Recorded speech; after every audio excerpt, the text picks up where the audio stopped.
بولنے کی نہیں کرنے کی طاقت رکھو، لوگ خود بولیں گے تمہارے بارے۔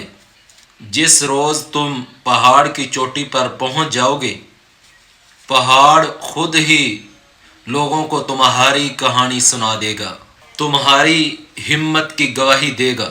تمہیں بولنا نہیں پڑے گا، نہ تمہیں شور مچانے کی ضرورت پڑے گی، نہ خود کو ثابت کرنے کی، نہ دوسروں کی توجہ حاصل کرنے کی۔ اور ارد گرد کی منفی باتوں پر، منفی سوچ پر وہ لوگ دھیان دیتے ہیں جو چھوٹی سوچ کے مالک ہیں۔ بڑے خوابوں والے، بڑی ہمت والے، مضبوط لوگ ان قدموں کے نشانات ڈھونڈتے ہیں جو پہاڑوں پر چھوڑ آئے تھے۔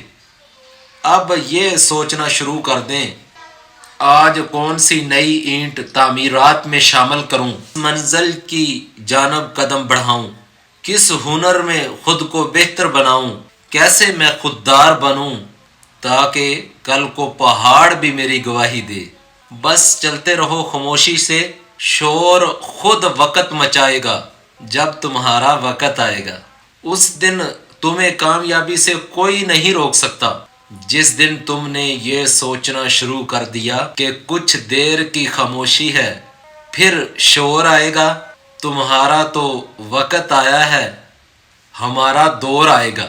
جتنے بھی لوگ مجھے سنتے ہیں سب کے لیے دعائیں ہیں، اللہ آپ سب کو اپنے مقصد میں کامیاب و کامران فرمائے۔